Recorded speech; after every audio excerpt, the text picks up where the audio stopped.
Fiancée took a break to tour Europe with her college friends, so I canceled the wedding. All right, here goes nothing. So me and Sarah had been together for about 5 years, engaged for almost 3. Things were going all right, or at least I thought they were.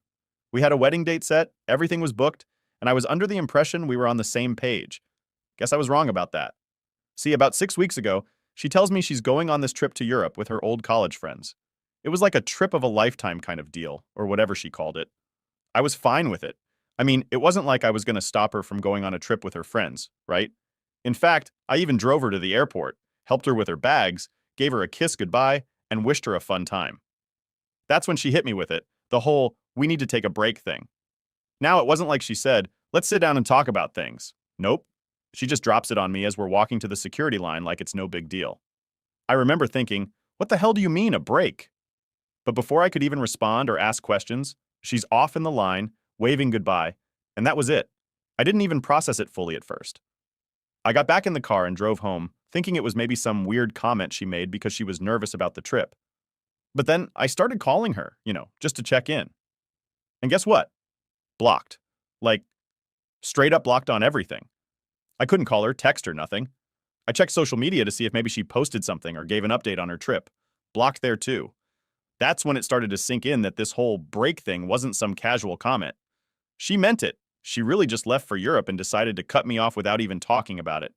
I tried to give it a few days. Maybe she'd calm down. Maybe she'd realize she was being ridiculous. But after 5 days of complete silence, I was done. I made up my mind right then and there. The wedding was off. And you know what? I felt good about that decision. Why should I be with someone who thinks they can just walk away whenever they feel like it? I wasn't going to sit around and wait for her to decide when she was ready to be in a relationship again. Hell no. She made her choice, so I made mine. I canceled everything. The venue, the catering, the flowers, whatever we had planned for the wedding, I pulled the plug. And then, I took it one step further and decided she wasn't moving in with me either, which was supposed to happen in March. Nope, she could figure out her living situation when she got back from her little vacation because it wasn't going to be with me. Weeks went by, and I didn't hear a word from her. Not a single message, not a call, nothing. Then, one day out of nowhere, she calls me. I didn't even know it was her at first, because she must have used a different number or something. She says she's getting back on Thursday morning, gives me her flight details like I'm supposed to care, and acts like everything is just fine, like she didn't ghost me for 6 weeks. I paused for a second and then said, "What's that got to do with me?" And man, the silence on the other end of the phone was golden. She didn't know how to respond. I didn't give her a chance to explain either. I blocked her, just like she did to me, and that was the end of it. Or at least I thought it was. Later that day, I figured it was time to let people know what was up, especially since the wedding was off and all. We had a group chat with some of our friends and family, so I just posted a quick message saying, "Hey, just letting everyone know the wedding is canceled, and so is our relationship." I didn't think it would blow up like it did, but man, people had questions. Everyone started asking what happened, so I laid it out for them. I told them how Sarah went off to Europe, decided we needed a break without even asking me, and then blocked me for 6 weeks. They were all pretty shocked. Some people were even mad on my behalf, which honestly felt kind of nice. You never really know how people will react when you drop news like that, but it was good to have some support. Around 2 p.m., Sarah finally decided to chime in. She didn't say much at first. Just asked me to call her so we could talk about everything. I wasn't having it. I told her we could talk right there in the group chat if she wanted to explain herself. She didn't like that, though. Said something like, "This is between us, not for everyone else." Yeah, no. She made this public the second she walked out of my life without a word. She tried messaging me a few more times, but I just kept it short. I wasn't in the mood to listen to her excuses. By 6 p.m., she was begging me to pick her up from the airport so we could talk this out. Like, seriously? As if nothing had happened? I told her straight up, that was your plan, not mine. None of this was my plan. And I meant it. I wasn't going to go running to the airport like some fool after everything she pulled. To be honest, part of me was still waiting for her to drop some kind of explanation that would make it all make sense. I guess I wanted to believe there was a reason, something that would justify why she treated me like this. But as the hours went by, I realized there wasn't going to be a reason. She wasn't going to come back with some grand apology or tell me there was some misunderstanding. She made her choice, and I had to live with that. So the next few days, I focused on getting my life back on track. I wasn't about to let this ruin me. I started going through our shared accounts, making sure everything was split up, and yeah, I changed the locks on my apartment. Last thing I needed was her showing up unannounced, thinking she could just waltz back into my life. I was done with that. I even started looking at some trips of my own. I figured if she could run off to Europe for 6 weeks, maybe I should take some time for myself too. I deserved it after all the crap she put me through. Anyway, that's where things stand right now. She'll be back in a couple of days, but I'm not going to be there waiting. She can figure out her own way home. As far as I'm concerned, this chapter of my life is over, and I'm moving on to better things. All right, so let me tell you what happened next, because things got wild pretty quick. After I made my peace with the fact that the wedding was off, I figured it was just a matter of time before Sarah tried to reach out again. I was ready for it, but what I didn't expect was how fast she'd try to play the victim card. It all started when I got this message from one of our mutual friends, Emily. Now, Emily's cool. She's always been straight with me. But this time she was a bit hesitant, like she didn't really want to get involved. But she sends me a screenshot from another group chat, one that I wasn't in, obviously. It was Sarah talking to some of her friends, trying to paint this whole thing like I was the one who overreacted. Can you believe that? In the chat, she's telling them how stressed she was about the wedding and how she needed space to clear her head. She even said something like, I didn't mean for the break to last that long, but I thought he would understand. And then there was this gem. I just needed to figure out if I was ready for marriage, but he canceled everything before I could talk to him. I almost laughed when I read that. Like she blocked me on everything for 6 weeks, then acts like I'm the one who didn't give her a chance to talk? Nah, that's not how this works. I felt my blood boiling just reading the messages. She was playing the whole poor me card, telling everyone that I was being irrational and rushed into canceling the wedding. At this point, I knew I couldn't just let her keep running her mouth, making me look like the bad guy. So I decided to address it head on. I wasn't going to let her rewrite history. I jumped into the main group chat where all our close friends and family were still buzzing from the wedding cancellation news. Everyone was trying to figure out what the hell was going on, and I figured it was time to clear the air. I posted a message that said, Look, I just want everyone to know the truth here. Sarah decided we were taking a break without talking to me, blocked me for 6 weeks, and now she's acting like this is some kind of miscommunication. I canceled the wedding because I wasn't going to sit around waiting for someone who didn't respect me enough to even have a conversation. Immediately, people started replying, offering their support and saying how messed up the whole situation was. Sarah was silent in the chat for a good hour or so after that, but then she finally came in with some weak excuse about how she didn't think it would go this far and how she never meant to hurt anyone. Again, no accountability, no real apology, just trying to save face. One of my buddies, Jake, jumped in and called her out right there in front of everyone. He was like, Sarah, you can't just drop a break on someone and disappear for weeks and expect everything to be fine when you come back. That's not how relationships work. Honestly, I was relieved someone else said it because I was getting tired of defending myself at this point. Now here's where things got interesting. Sarah's friend Megan, who I always suspected was kind of shady, decided to back Sarah up. Megan starts saying how Sarah's been through a lot and how wedding pressure can really mess with your head. She was trying to make it sound like Sarah was the victim of stress and anxiety, which, okay, I get that planning a wedding is stressful, but come on. That's not an excuse to block your fiancé and go radio silent for 6 weeks while you're partying in Europe. Megan goes on, saying stuff like, You should have given Sarah more time to process everything, and maybe you acted too quickly by canceling the wedding. That's when I lost it.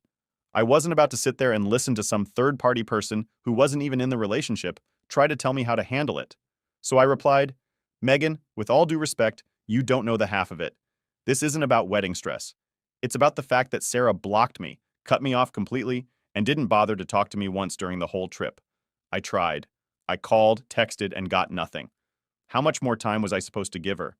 Another 6 weeks? A year? If Sarah didn't want to be with me, she could have said that. But instead, she disappeared and expected me to just sit around waiting. That's not how it works. The chat went quiet after that. I think everyone was starting to realize just how messed up the whole situation was. Even Megan didn't have much to say after that. A couple of days passed, and I thought maybe things would calm down. But nope. I get another call from Sarah's sister, Rachel.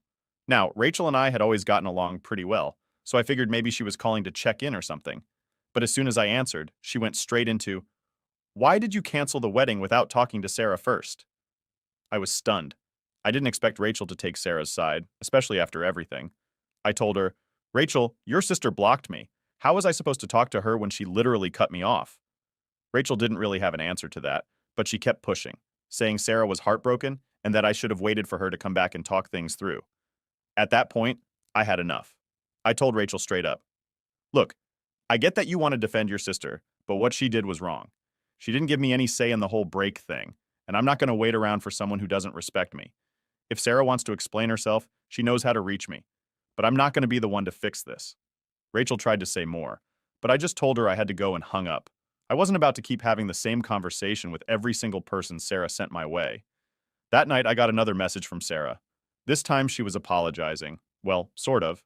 She said she was sorry for how things went down, but didn't take any responsibility for the choices she made. It was one of those half apologies where she tried to make it sound like we were both at fault. I didn't reply. There was no point. She'd made her bed, and now she had to lie in it. I wasn't going to go back and forth with her anymore. After that, I made sure to block her everywhere again, just to make sure there wouldn't be any more drama. I wasn't interested in hearing her excuses or letting her drag this out any longer. At the end of the day, I realized something. I dodged a bullet. If this is how Sarah acted when things got tough, I can't even imagine what it would have been like to be married to her. I felt bad for the time we wasted, but I was glad it ended before it got any worse. Now I could move on, and that's exactly what I plan to do. Update 1. All right. So after all the drama with Sarah and her trying to guilt trip me into reconsidering the wedding, which by the way didn't work, I thought things would quiet down for a bit. But nope, not in my life. Turns out, I had way more coming my way than I could have expected. About a week after I blocked Sarah for the last time, I get this random call from a number I didn't recognize. I almost didn't answer it because at this point, I wasn't in the mood for more drama. But for some reason, I picked up. And guess who it was? Sarah's mom. Yeah, her mom. Like, what the hell? Now, Sarah's mom, Lisa, had always been one of those people who was super sweet to your face, but you could tell she had this whole passive-aggressive vibe just under the surface. She was the type of person who would give you a compliment, but somehow, it felt like an insult. You know what I mean? Anyway, Lisa starts off the conversation all friendly, like nothing had happened. "Hi, sweetheart. How are you doing?" she says, like we hadn't just canceled a wedding and blocked her daughter from my life. I wasn't about to play games, so I kept it short. "I'm fine, Lisa. What's going on?" That's when she starts with the whole guilt trip. She says, "Oh, we were so looking forward to the wedding, and this whole thing has really devastated Sarah. You know she's been crying every day since she got back, right? She's just been a mess." Now, I wasn't about to let her make me feel bad for Sarah, not after everything she pulled, so I told her straight up, "Lisa, I'm sorry Sarah's upset, but she made her choices. I didn't call off the wedding for no reason." And then, Lisa hits me with this. "Well, maybe you overreacted a bit. You know, Sarah was just nervous about the whole thing, and sometimes people make mistakes when they're stressed. Don't you think you should give her a second chance?" I couldn't believe what I was hearing. I mean, she was acting like Sarah blocking me for 6 weeks and disappearing was just a minor mistake. I wasn't having it. "Lisa," I said, "this wasn't just nerves. She literally blocked me on everything and went off to Europe without saying a word. That's not something you just brush off. If Sarah was having doubts, she should have talked to me, not shut me out." But Lisa wasn't done yet. Oh no. She kept pushing. "I know it seems bad, but think about all the years you've been together. You've had such a good relationship. Don't you want to try and save it? I'm sure once Sarah explains everything, you'll understand." At this point, I was getting pretty annoyed. It was like Lisa wasn't even listening to what I was saying. She was so focused on getting me to take Sarah back that she wasn't considering how I felt. I took a deep breath, trying to stay calm, and said, "Lisa, with all due respect, Sarah had 6 weeks to reach out to me, and she didn't.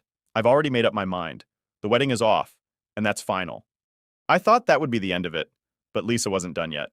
She goes, "Well, if you won't talk to Sarah, at least come over for dinner so we can talk as a family. Maybe we can work through this together." I was speechless. She was inviting me to their family dinner, like this was some kind of minor argument that could be solved over a plate of spaghetti. I knew this wasn't going anywhere, so I told her, "Thanks for the offer, but I think it's best if we all just move on." And with that, I hung up. You'd think that would be the end of it, right? Wrong. The next day, I get a message from Sarah's dad. Now let me tell you, her dad, Tom, is one of those old school guys who thinks he's always right. He's never really liked me, but he tolerated me because Sarah and I were together. So when I saw the message from him, I knew it wasn't going to be a friendly chat. He basically laid into me, saying how I was throwing away a good thing, and that I was ruining Sarah's life by not giving her a chance to explain. He even said something like, "Men don't act like this. You should be standing by your fiancée, not running at the first sign of trouble." That really pissed me off. I mean, I was standing by Sarah for years, and this is how I get treated? I didn't reply to Tom's message because I knew it would just turn into a pointless argument, and honestly, I was over it. But that wasn't the worst part. A couple of days later, I get a message from Sarah. She used some other number to reach out, and it was a long message, like multiple paragraphs long. She went on about how she was sorry for everything, how she didn't mean to hurt me, and how she realized she made a mistake. She said she was confused about the wedding and needed time to think but didn't know how to tell me, so she panicked and blocked me. Then she dropped the big one. She said she still wanted to get married. Yeah, you read that right. After all of this, after blocking me, ghosting me for 6 weeks, and trying to blame it all on wedding nerves, she still wanted to marry me. It was like she was living in some fantasy where everything could just go back to normal with a simple apology. I sat there staring at the message for a while, not really knowing what to say. Part of me was still angry. No, actually, most of me was still angry. But there was a small part of me that felt, I don't know, sad, I guess. Like, we'd spent years together and this is how it all ended. It wasn't how I pictured things going, that's for sure. But the more I thought about it, the more I realized that this wasn't something I could forgive. It wasn't just about the wedding or the trip to Europe. It was about trust. Sarah had broken that trust, and no amount of apologies or explanations was going to fix it. I couldn't marry someone who thought it was okay to just disappear when things got tough. So I did what I should have done from the start. I blocked the number she used to text me, deleted the message, and moved on. For real this time. After all of that, I felt like a weight had been lifted off my shoulders. I wasn't tied down by Sarah's guilt trips or her family's pressure anymore. I could finally focus on myself and what I wanted for the future. And honestly, it felt pretty damn good. Update 2. Alright, so you'd think after I blocked Sarah and her family again, things would finally settle down, right? Wrong. Of course not. Because that would be too easy. I swear, it's like they just couldn't let go of the fact that the wedding was off, and they kept coming at me from every angle, like they were trying to wear me down or something. Spoiler, it didn't work. A couple of days after Sarah's last attempt to reach out, I get a text from someone else. This time, it's from one of Sarah's bridesmaids, Katie. Now, Katie and I weren't exactly close. I mean, she was always nice enough when we hung out as a group, but she was more Sarah's friend than mine. So when I saw her name pop up, I was immediately suspicious. The text started off innocent enough. She was asking how I was doing, saying she'd heard about the breakup, blah, blah, blah. But I wasn't stupid. I knew she wasn't just checking in for no reason. So I kept my response short, something like, "Yeah, I'm fine, just dealing with everything one day at a time." And then she hits me with it. "I think you should hear Sarah out." Here we go again. I stared at my phone for a minute, trying to figure out if I should even respond. Part of me wanted to just block Katie too and move on, but I was curious. I wanted to see where this was going. So I asked her why she thought that. Katie goes on this long rant about how Sarah's been really struggling and how she's been crying every day since she got back from Europe. She said Sarah was too scared to reach out to me directly because she thought I wouldn't listen.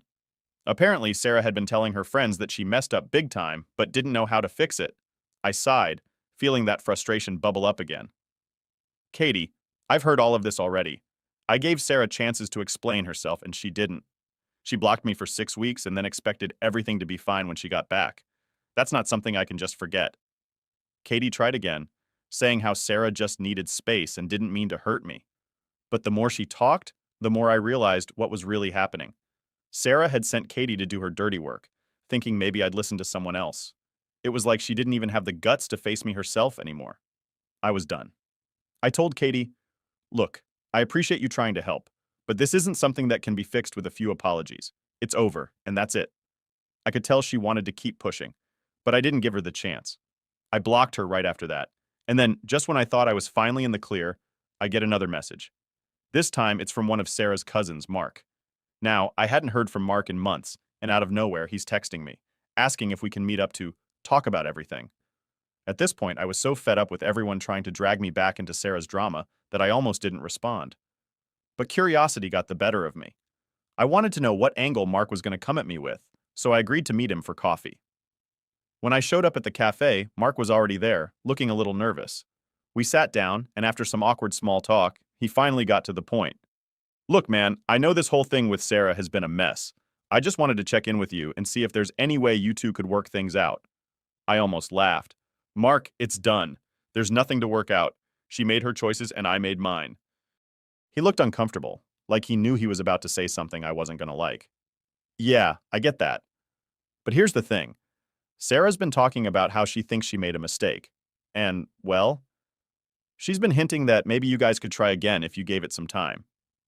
I put my coffee down, trying to keep my cool. Mark, no offense, but Sarah had her chance. She made a mistake, fine. But she didn't just make a mistake. She ghosted me for weeks. She cut me off like I didn't even exist. That's not something you can just bounce back from. He nodded, but I could tell he wasn't really hearing me. Yeah, but what if she's serious about fixing things? She's been talking about wanting to make it up to you. I shook my head. Mark, I appreciate you coming here and trying to help, but it's not going to happen. If Sarah wants to move on, that's fine. But I'm not interested in picking up where we left off. We sat there in awkward silence for a bit after that, both of us kind of knowing that this conversation wasn't going anywhere. Eventually, Mark shrugged and said, I get it. I just thought I'd give it a shot. I finished my coffee, stood up and said, Thanks for trying, man, but it's over. It's time for both of us to move on. He gave me a half-hearted smile and we said our goodbyes. After that, I thought maybe, just maybe, that would be the last of it. I mean, how many people could Sarah possibly send after me, right? Well, apparently I was wrong again, because the very next day, I get a message from Sarah's aunt, of all people. Now I barely knew this woman. We'd met at a couple of family events, exchanged polite small talk, but that was it. So when I saw her name pop up on my phone, I knew something was seriously wrong with Sarah's side of the family. Her aunt starts off by saying how she heard about the breakup and wanted to see how I was doing. At this point, I was so over it that I just straight up asked her, Did Sarah send you? Her response? Well, not exactly, but she's really been struggling and I thought I could help mediate things between you two. I almost threw my phone across the room. Mediation? I texted back. There's nothing to mediate, we're done. I don't know how much clearer I can make it. She didn't give up, though. She said something about how love is worth fighting for and how I shouldn't throw away years of a good relationship over a misunderstanding. That's when I realized that Sarah had probably been feeding her family this whole sob story, making it seem like I was the one who overreacted. I didn't even bother replying this time. I blocked her and decided that was it. No more conversations, no more explanations, no more giving people the chance to drag me back into that toxic mess. I was done. For real this time. After that, things finally quieted down. No more texts, no more calls, no more random family members showing up in my inbox trying to guilt me into taking Sarah back. It felt good, like I could finally breathe again without the weight of her drama hanging over me. And honestly, for the first time in a long time, I felt like I was actually moving forward. No more waiting for apologies that didn't mean anything, no more wondering what could have been, just me, focusing on what's next. And that's exactly what I needed. Update 3. Alright, so here's how everything finally wrapped up. And yeah, things didn't end quietly, of course. You'd think after blocking Sarah, her mom, her bridesmaids, and pretty much her entire family, things would just die down. Well, that's not what happened. Because Sarah, she decided to make one last move. And it was the one that made me realize just how far she'd go to try and win me back. Or at least get her way. So about a month after everything went down, I get this letter in the mail. Yep, a literal letter, like it's the 1800s or something. I almost didn't open it because who even sends letters anymore? But the handwriting looked familiar, and I figured, why not?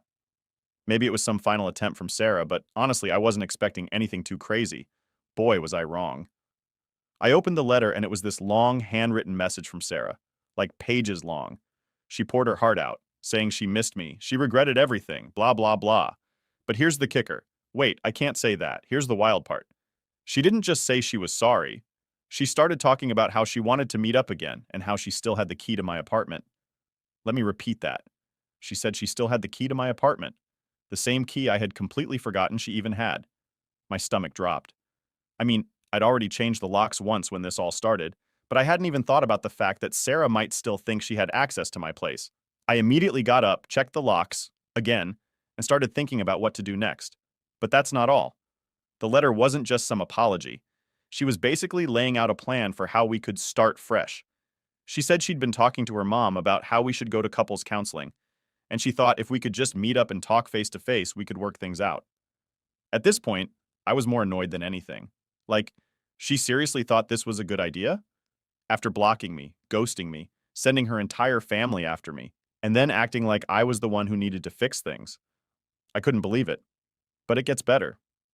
Toward the end of the letter, she mentioned that she'd already started making arrangements for us to meet with a counselor.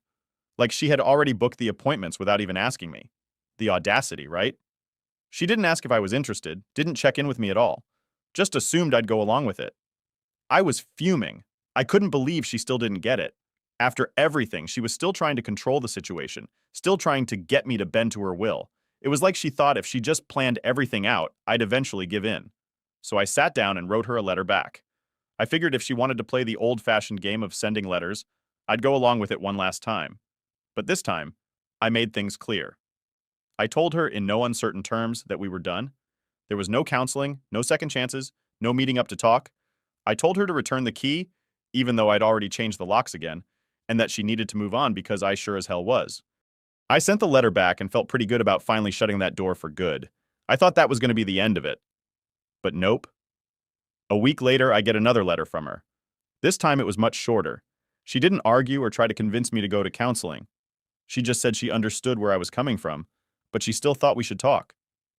And then she said something that really freaked me out. She mentioned that she'd driven by my apartment a couple of times and saw that I wasn't home.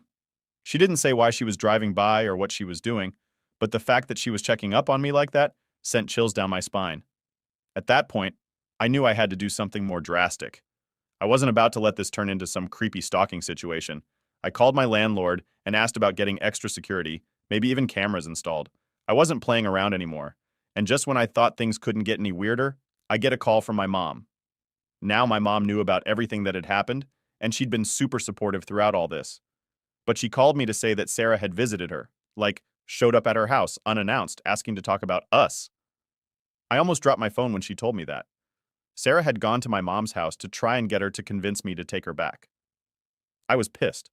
Not only was Sarah crossing boundaries with me, but now she was dragging my family into it, trying to manipulate the situation through them. My mom, bless her heart, didn't fall for it. She told Sarah that I'd already made my decision and that she needed to respect it.